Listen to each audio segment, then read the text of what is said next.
Hello बच्चों, मैं आपका यार सर कीस्टोन कोचिंग सेंटर का डायरेक्टर और आज यह है ग्रेविटेशनल का सेकंड लेक्चर। बच्चों हम लोग पढ़ रहे हैं न्यूटन लॉ ऑफ ग्रेविटेशन, लेकिन आपको ध्यान रहना चाहिए ये क्लास 9th का है, लेकिन हम लोग इसको सिर्फ 9th तक ही सीमित नहीं रख रहे हैं। आपको मैं बताया था ये एक ऐसा कॉन्सेप्ट और ऐसा चैप्टर है जो नीट तक ले जाएगा आपको। लेकिन ध्यान रहे, अगर आप आईआईटी करना चाहते हैं, इंजीनियरिंग में भी आपका काम आएगा। यानी और ये नहीं कि वहां तक खत्म हो जाएगा, ये और भी आगे चलेगा, ये बहुत आगे का चीज है। आप अभी से इसका बेस बनाइए, तैयार रहिए, रेडी रहिए। और चलिए हम लोग स्टार्ट करते हैं अपना फिर वही ग्रेविटेशन। चलिए बच्चों, यहां पर कुछ पॉइंट दिया हुआ है, बोल रहा है characteristics of gravitational force. Gravitational force का कुछ कुछ कैरेक्टरिस्टिक है। कैरेक्टरिस्टिक मतलब कुछ गुण है ग्रेविटेशनल फोर्स के बारे में, कुछ कुछ पॉइंट है, कुछ बातें हैं जो हमें जानना जरूरी है। लेकिन हाँ, फिर वही बात, पॉइंट जानने और सुनने और समझने से पहले जरूर इस वीडियो को सबसे पहले आप लाइक कीजिए, चैनल को सब्सक्राइब कीजिए और दोस्तों में शेयर कीजिए। और हमारा वीडियोस आपको कैसा लग रहा है कमेंट बॉक्स में जरूर बताइए। आप बोलिएगा सर इसके बाद कौन सा लेक्चर अपलोड होना चाहिए, कौन सा लेक्चर में वीडियो बनना चाहिए, कौन सा चैप्टर बनना चाहिए, वो सब आपके ऊपर निर्भर है। टॉपिक हो, चैप्टर हो, कौन सी क्लासेस हो, ये सब आप हमें कमेंट कीजिए। मैं आपका कमेंट का जरूर वेट कर रहा हूं, लेकिन बच्चों लेट नहीं। ठीक है, चलिए स्टार्ट करते हैं कि ग्रेविटेशनल फोर्स का कुछ कुछ गुण है, यानी गुरुत्वाकर्षण बल का कुछ कुछ गुण है। क्या गुण है, क्या प्रॉपर्टी है, क्या कैरेक्टरिस्टिक्स है, चलिए एक एक करके समझते हैं हम लोग। सबसे पहले बोला जा रहा है it is universal force of attraction. सबसे बड़ी बात, महाबात। आजकल हर जगह महा लगा दिया जाता है, युद्ध, महायुद्ध, तो ये मानिए महाबात हो गया, बड़ा बात हो गया। बड़ा बात क्या हो गया कि ये जो फोर्स है ये यूनिवर्सल फोर्स है, यानी ये किसी एक प्लेनेट, किसी एक रूम, किसी एक कंट्री, किसी एक ऑब्जेक्ट में सीमित नहीं है। ये फोर्स पूरा यूनिवर्स में आप लागू कर सकते हैं, यानी सन और मून के बीच में ग्रेविटेशनल फोर्स को आप कैलकुलेट कर सकते हैं, ऑब्जर्व कर सकते हैं। आप ये भी कह सकते हैं कि जुपिटर और मरकरी के बीच में भी ग्रेविटेशनल फोर्स है। आप ये भी कह सकते हैं एक ब्लैक होल दूसरे ब्लैक होल को, एक ब्लैक होल अपने अगल बगल का प्लैनेट्स को, एक गैलेक्सी दूसरा गैलेक्सी को, यानी इस ब्रह्मांड में, यूनिवर्स में जितने भी ऑब्जेक्ट है वो सारा का सारा ऑब्जेक्ट एक दूसरे पर अट्रैक्टिव फोर्स लगाते हैं। वही फोर्स ऑफ अट्रैक्शन को ग्रेविटेशनल फोर्स कहा जाता है। पहला पॉइंट बोल दिया, ये यूनिवर्सल फोर्स है, यानी ये फोर्स आप कहीं भी लगा सकते हैं। मंगल ग्रह में हो, जुपिटर ग्रह में हो, इससे बाहर हो, हमारा मिल्की वे गैलेक्सी से बाहर हो, कहीं भी यूनिवर्स में हर जगह ये फोर्स अप्लाइड है, हर जगह ये फोर्स काम करेगा। चलिए पहला पॉइंट क्लियर। दूसरा पॉइंट क्या बोल रहा है, it acts along the line joining the centre of each mass. क्या बोल रहा है, अगर हम लोग देखेंगे कि दो ऑब्जेक्ट्स के बीच में ये जो फोर्स लग रहा है, मानिए ये एक ऑब्जेक्ट है, ये एक ऑब्जेक्ट है, तो ये इसका पॉइंट, ये इसका पॉइंट, यानी इस मास का सेंटर ये है, इस मास का सेंटर ये है, और दोनों के सेंटर के अलोंग लगता है।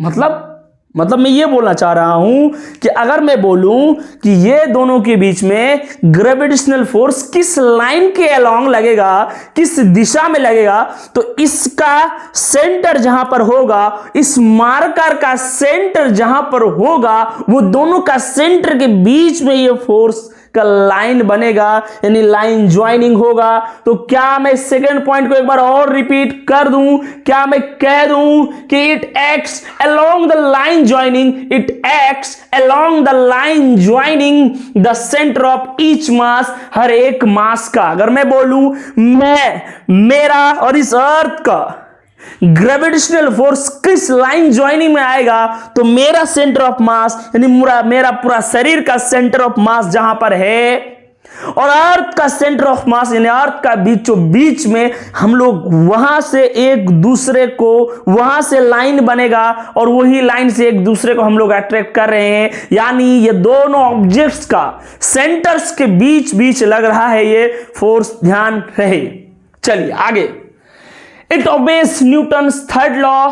ये न्यूटन का तीसरा लॉ को भी फॉलो करता है, यानी एक्शन रिएक्शन। न्यूटन का तीसरा लॉ क्या कहता था, अगर आप इस बोर्ड में ऐसे धक्का मारते हैं तो बोर्ड भी आपको कहीं ना कहीं उतना ही फोर्स लगाता है। यानी इसके अकॉर्डिंग, न्यूटन्स का थर्ड लॉ के अकॉर्डिंग ये फॉलो कर रहा है। इसका मतलब ये है, ये डस्टर और ये मार्कर के बीच में अगर मैं ग्रेविटेशनल फोर्स का बात करूं, ये मार्कर जितना ग्रेविटेशनल फोर्स ये डस्टर जितना ग्रेविटेशनल फोर्स इस मार्कर में लगा रहा होगा, यही मार्कर उतना ही फोर्स इसमें भी लगा रहा होगा। यानी कोई फर्क नहीं पड़ता, एक बॉडी बड़ा है, एक बॉडी छोटा है, दोनों एक दूसरे को इक्वली फोर्स लगाते हैं। चलिए, यानी F11 due to 2 is equal to F12 due to 1। It is weaker if the masses are further apart. क्या बोल रहा है? अगर हम मासेस को और दूर करते जाएं तो धीरे धीरे ये कमजोर पड़ते जाएगा। मतलब मैं समझा रहा हूं आपको। अगर मैं बोल रहा हूं ये इंक का डब्बा है, ये मार्कर है, ये दोनों के बीच में ग्रेविटेशनल फोर्स अभी F है। क्या है? Gravitational force F। मैं दूर करते जा रहा हूं, ये F का वैल्यू घटेगा घटेगा घटेगा घटेगा घटेगा और घटेगा और घटेगा और घटेगा। यानी मैं आपको क्या बोल रहा हूं कि जैसे जैसे हम मासेस को दूर करते जाते हैं, मासेस का बीच का दूरी को बढ़ाते जाते हैं, वैसे वैसे इस फोर्स का वैल्यू कम कम कम होते जाता है। तो बच्चों, ये पॉइंट भी आपको ध्यान में रखना है।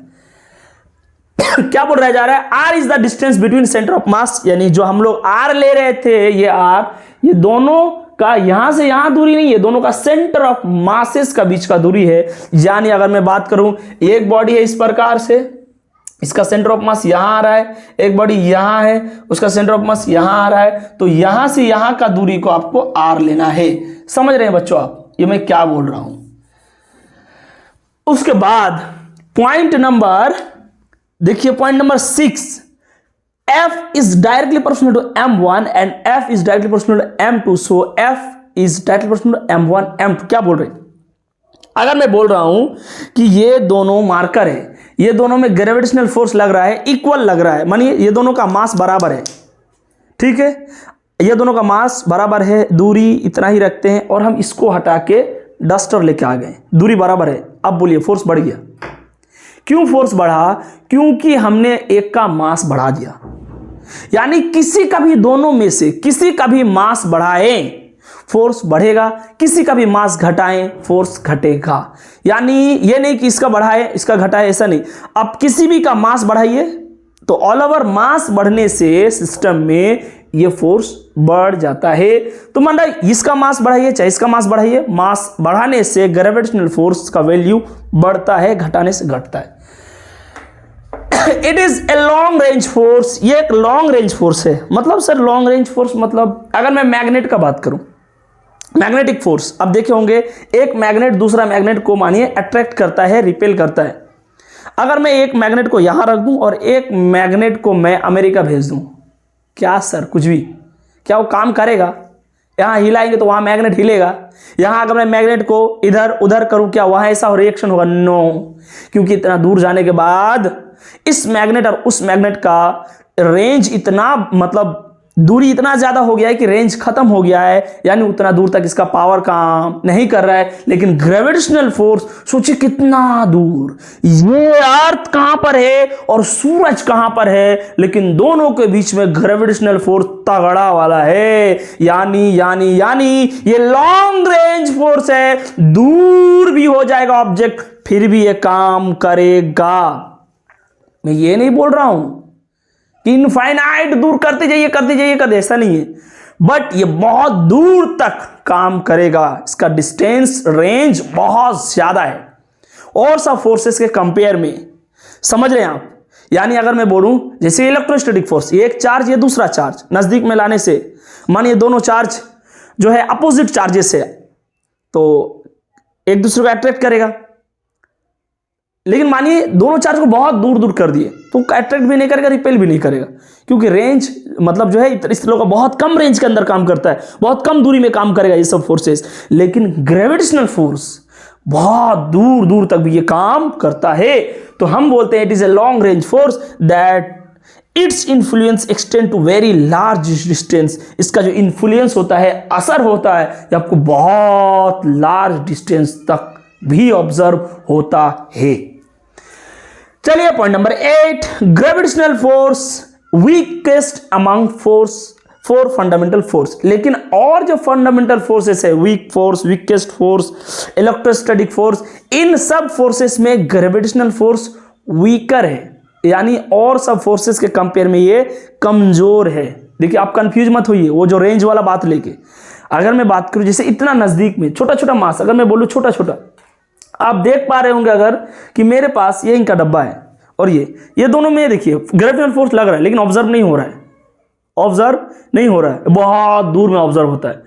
लेकिन इलेक्ट्रोस्टैटिक फोर्स वो सब स्ट्रांग फोर्स कहा जाता है, न्यूक्लियर फोर्सेस को स्ट्रांगेस्ट फोर्स कहा जाता है, क्योंकि बहुत कम दूर में न्यूट्रॉन के बीच में इतना कम जगह और इतना कम मासेस में वो तगड़ा वाला अट्रैक्शन रिपल्सन शो करता है।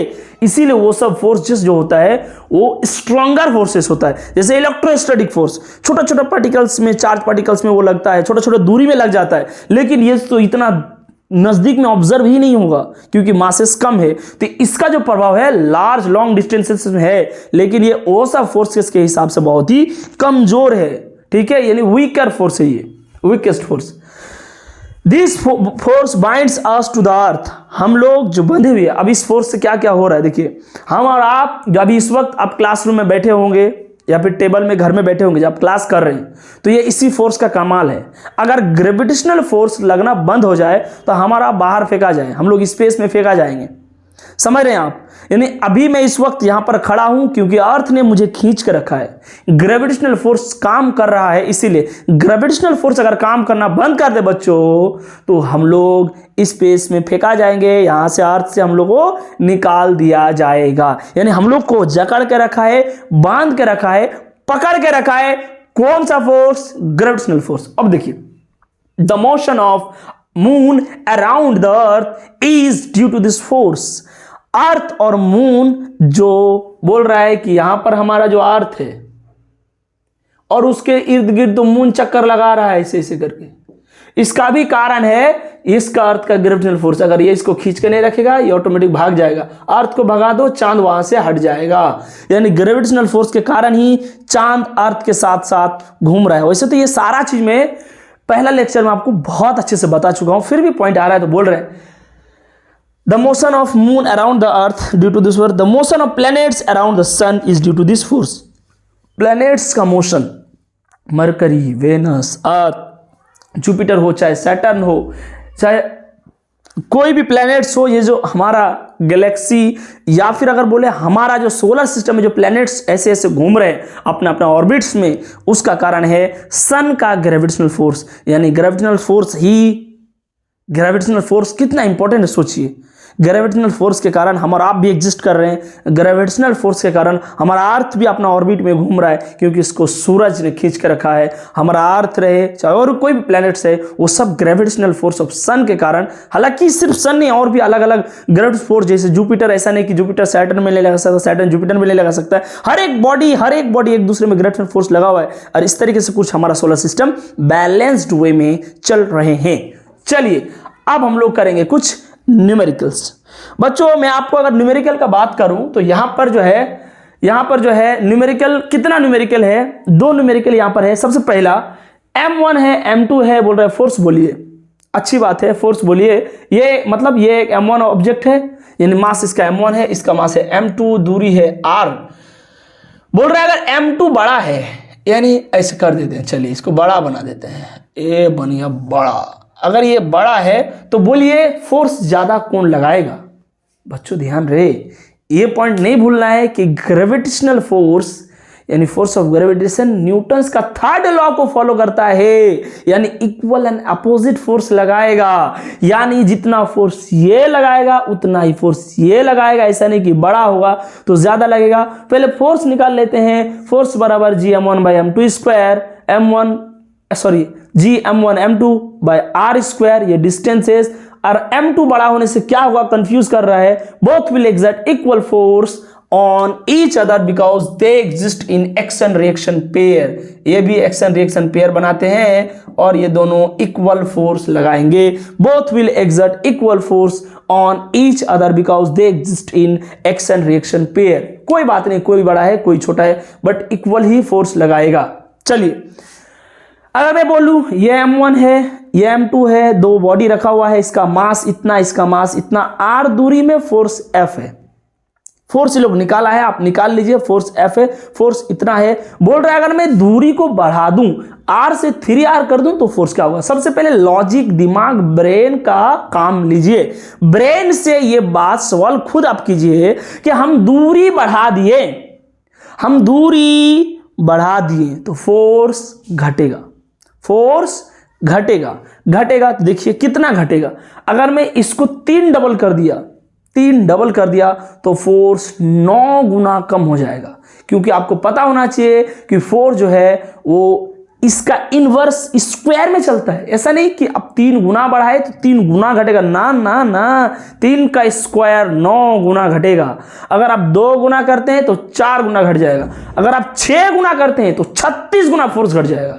यानी आप जितना गुना करते हैं उसका स्क्वायर कर लीजिए, उतना गुना फोर्स घट जाएगा। चलिए मैं कैलकुलेट करता हूं। इस केस में फोर्स Gm1m2/r², इस केस में फोर्स F डैश मान लेते हैं। ये फोर्स अभी जो फोर्स होगा उतना बराबर तो नहीं होगा, क्या होगा F डैश मानते हैं Gm1m2/3R का होल स्क्वायर। 3R कहां से आया सर? इस बार डिस्टेंस R नहीं है, डिस्टेंस 3R है बच्चों, 3R²। तो यहाँ 9R² हो जाएगा स्क्वायर करने से, तो Gm1m2/9R²। आपको देख रहे होंगे बच्चों यहाँ जो Gm1m2/r², ये कहीं ना कहीं हमारा पुराना वाला F है। यानी जब दूरी R था तो हमारा यही वाला, ये देखिए ये वाला हमारा F था, तो मैं ये सब हटा के F लिख दूं, F/9 F डैश बराबर, यानी जो आपका फोर्स हुआ वो जो नया फोर्स निकल के आया वो पुराना फोर्स से 9 गुना कम हो गया। हमने 3 गुना दूरी बढ़ाई, 9 गुना फोर्स कम हो गया। क्या मैं कह दूं R से 3R करने से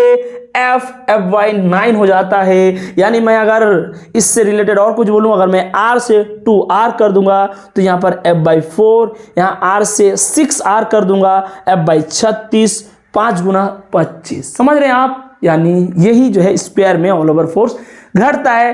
ठीक है बच्चों, आप लोग हर एक पॉइंट को नोट कीजिए, मस्ती से रहिए, लिखिए, और हाँ ध्यान रहे ये जो जितने भी क्वेश्चंस मैं आपको बता रहा हूं, ये क्वेश्चंस आगे भी आएंगे। ये बहुत ज्यादा न्यूमेरिकल, ये टफ नहीं, आसान बात है, लॉजिकल दिमाग लगाने से हो जाते हैं। ये पॉइंट्स आपके बोर्ड के लिए बहुत ही ज्यादा मायने रखते हैं। पॉइंट्स को अच्छे से ध्यान रखिए और हाँ नोट कीजिए, और इसके बाद फिर हम लोग मिलते हैं। अभी सबसे पहले आप नोट कीजिए, ठीक है बच्चों? थैंक्स। हाँ बच्चों, आप लोग नोट कर चुके होंगे, और देखिए अब हम लोग कुछ 1-2 सवाल और करेंगे। यही समझेंगे कि अगर दूरी बढ़ाएंगे तो फोर्स का क्या असर पड़ेगा। M1 मास है, M2 मास है, R दूरी है। देखिए हमने क्या किया, फोर्स कैलकुलेट करके मैंने आपको बता दिया कि अभी फोर्स F है, यानी जो भी वैल्यू आएगा फोर्स का उसको आप F मान लीजिए। फिर हमने क्या किया, दोनों को दूर दूर कर दिया और R डैश दूरी कर दिया। क्या दूरी कर दिया बच्चों? हमने R डैश कर दिया। तब बोल रहा है इस बार जो फोर्स क्या निकल के आएगा, मास वही है, यही M1 वही M2, डिस्टेंस हमने अलग अलग कर दिया, तो फोर्स क्या होगा? अगर इस टाइम फोर्स F है, R दूरी में F फोर्स है, अगर हम बोल रहे हैं R डैश बराबर 2R, यानी अगर हमें इसको 2R कर दूं, R2R कर दूं, तो फोर्स हो जाएगा आपका 2 का डबल, यानी घट जाएगा आपका डबल होके, यानी स्क्वायर होके घटेगा, F/4 होगा। अगर मैं बोलूं ये दूरी R था, इसको मैं 5R कर दिया तो 5 का स्क्वायर 25, कितना? 25। तो आपका क्या हो जाएगा यहाँ पर F25 मतलब 25th हो जाएगा, उसका 25th भाग रहेगा। यानी अगर फोर्स F है तो यहाँ जो है उसका 25 भाग हो जाएगा। अगर मैं 5 कर दिया डिस्टेंस को, यानी डिस्टेंस अब जितना दूर कर रहे हैं फोर्स उतना घट रहा है। अगर मैं 7R कर दूं, यानी इस R को बढ़ा के 7R दूरी कर दूं, तो F/49 हो जाएगा। यानी उस जो है फोर्स कितना घट रहा है देख रहे हैं आप। अगर मैं इसको डबल कर रहा हूं तो वो इसका स्क्वायर में घट रहा है। ठीक है बच्चों, अब इसके बाद एक सवाल और है। ये सवाल इसमें मैं मास वगैरह सब दे के रखा हूं ताकि आप कैलकुलेट करें। क्या बोल रहा है? 2 kg है, 4 kg है, 2m मास है, सॉरी 2R है दूरी। कितना है? 2R। 2 मीटर दूरी है, तो 2 मीटर दूरी है, तो बोल रहा है कि आप एक काम कीजिए, इसमें फोर्स निकालिए, ग्रेविटेशनल फोर्स। फॉर्मूला वही F बराबर Gm1m2/r²। F बराबर G गुना M1 गुना M2 यानी 2 गुना 4/r², 2 का स्क्वायर, 8G/4 यानी 2G आपका F टू जी का वैल्यू आपका ये था कुछ, मैं अगर आपको याद हो तो मैं पिछले लेक्चर बताया हूं, 2 इंटू 6.67 इंटू 10⁻11, ये आपका जी का वैल्यू था। ये हमने जी के जगह इसको पुट कर दिया, 2 के जगह 2 लिख दिया, कैलकुलेट करने से कुछ इतना आएगा। तो देखिए ये बहुत टफ नहीं है, सिंपल फॉर्मूला लगाया, एफ बराबर जी m1 m2 by are square. अच्छा कुछ ऐसा भी आपको कभी कभी क्वेश्चन घुमाएगा, अब बोल रहा है ये कैलकुलेट करके आ गया, अच्छी बात है, बोल रहा है अगर और मैं 5 kg का ब्लॉक यहां रख दूं, 5 kg का कोई भी बॉडी या फिर मास, या फिर अगर मैं बोलूं 5 kg का अगर मैं यहां पर एक और मास रख दूं 5 kg, तो बोल रहा है कि ये वाला जो इसमें और इसमें जो आप फोर्स कैलकुलेट किए वो फोर्स पर क्या असर पड़ेगा। ध्यान रहे बच्चों, इस तीसरा बॉडी से ये दोनों का फोर्स में कोई भी चेंज नहीं आएगा, यानी अभी भी वही होगा। हाँ ये दोनों के बीच में क्या होगा वो अलग बात है, हम फिर कैलकुलेट कर लेंगे, इसको m1 इसको m2 मान के, लेकिन ये दोनों का फोर्स का सेहत में कोई भी फर्क पड़ने वाला नहीं है। इंडिविजुअली एक एक करके कैलकुलेट कीजिए, अदर मासेस अगल बगल आने से कोई भी फर्क नहीं पड़ता है, दो इंडिविजुअल को कैलकुलेट करना है। आपको ऐसे भी कभी कभी घुमा सकता है। आप देखिए बच्चों, हम लोग पढ़ रहे हैं सेंट्रीपिटल फोर्स।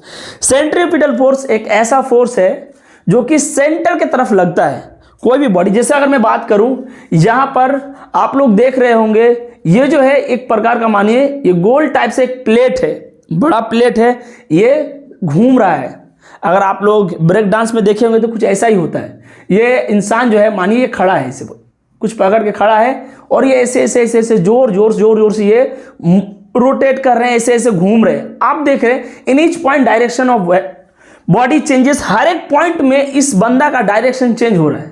मतलब सर क्या बोल रहे हैं आप?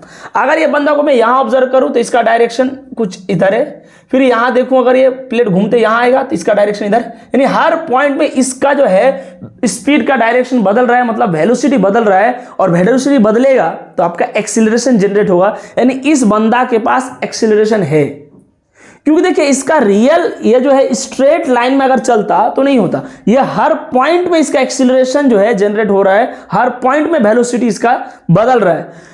तो कोई ना कोई एक फोर्स होगा जो इसको एक्सीलरेशन भी दे रहा है, और कोई ना कोई वही फोर्स होगा जो इसको सर्कुलर पाथ में घुमा भी रहा है। देखिए, और मेन बात यह है कि इसको जो है सेंटर की तरफ एक और एक्स्ट्रा फोर्स लगता है, वही फोर्स यानी द फोर्स एक्सीलरेशन भी दे रहा है और मूविंग अलोंग सर्कुलर पाथ में घुमा भी रहा है। उसी को हम लोग बोलते हैं centripetal force acting towards the centre, जो कि सेंटर की तरफ लग रहा है। इसको हम लोग नेक्स्ट लेक्चर में, थर्ड लेक्चर में और डिटेल से पढ़ेंगे। सन और मून के बीच में, मून और अर्थ के बीच में सेंट्रीपिटल फोर्स। सवाल ये भी है कि सर जब मून को अर्थ खींच ही रहा है तो अर्थ की तरफ क्यों नहीं आ रहा है? ये भी एक सवाल है कि वो आ जाता, अर्थ से टकरा जाता, क्यों नहीं आ रहा है? अगर मैं देखूं, अगर मैं ये कोई आर्टिफिशियल सैटेलाइट मान लूं, सैटेलाइट वगैरह बहुत लॉन्च होते रहता है और सैटेलाइट अपना अपना ऑर्बिट में यहाँ घूमते रहते हैं। बच्चों ध्यान रहे, जो सैटेलाइट घूम रहा है क्या उसको अर्थ नहीं खींचेगा? खींच रहा है। सैटेलाइट में भी ग्रेविटेशनल फोर्स लग रहा है यहाँ पर। अर्थ हमेशा हर चीज को, सिर्फ अर्थ ही नहीं, हर एक बॉडी अपना सेंटर की तरफ खींचता है। अर्थ इसको सेंटर की तरफ खींच रहा है सैटेलाइट को। सैटेलाइट जो है मोशन कर रहा है, घूम रहा है। अच्छा बोलिए, सैटेलाइट का हर पॉइंट में टेंडेंसी इधर जाने का है। क्या बोल रहे हैं सर आप? हाँ, अगर आप सोच के रखिए, अगर आप सोचिए अगर मैं इसको हटा दूं, अगर मैं ये फोर्स ग्रेविटेशनल फोर्स को यहां से हटा दूं तो ये सैटेलाइट कुछ इस प्रकार दूर भाग जाएंगे। अगर मैं बात करूं, अगर मैं एक रस्सी से, रोप से अगर मैं एक ईंटा का छोटा सा टुकड़ा बांध दूं और ऐसे अगर रोटेट करूं, अगर आप छोड़ देते हैं उसको तो वो किसी एक डायरेक्शन में टेंजेंशियली स्ट्रेट लाइन में भाग जाएगा। यानी अगर मैं सैटेलाइट यहां पर है, हमारा सैटेलाइट, सो सैटेलाइट का इस पॉइंट में जाने का इच्छा तो इधर कर रहा है, आप छोड़ दीजिए सैटेलाइट इधर भाग जाएगा, निकल जाएगा इधर से। लेकिन मजबूरी है कि इसको इधर खींच के रखा है कौन? अर्थ का ग्रेविटेशनल फोर्स। तो ग्रेविटेशनल फोर्स जो है वो भी एक सेंट्रीपिटल फोर्स के जैसा एक्ट करता है in case of moon satellite. इसीलिए वो सब जो है, जो ये जो घूम रहा है, या अपना स्पीड से इधर घूम रहा है, लेकिन इसको ये खींच के रखा है इस तरफ। अगर ये नहीं घूमेगा तो ये सर्कुलर मोशन क्यों करेगा? ये स्ट्रेट लाइन में भाग जाएगा। आपको नहीं आ रहा समझ में? हम बोल रहे भाई ये अपना एनर्जी ऊर्जा से ये अपना घूम रहा है, कोई दिक्कत नहीं है। अगर ये इसको यहां पर ये नहीं खींचेगा तो ये कहीं और जाएगा, लेकिन इसका फोर्स के कारण इसको गोल गोल गोल गोल घूमना पड़ता है। तो इसी फोर्स को हम लोग बोल सकते हैं ये भी एक प्रकार का सेंट्रीपिटल फोर्स है। ठीक है बच्चों, आप लोग अगर चैनल में नए हैं तो सब्सक्राइब कीजिए, पुराना है तो वीडियो को लाइक कीजिए। हम लोग फिर मिलते हैं नेक्स्ट लेक्चर में, तब तक के लिए मस्त रहिए, खुश रहिए, दुरुस्त रहिए।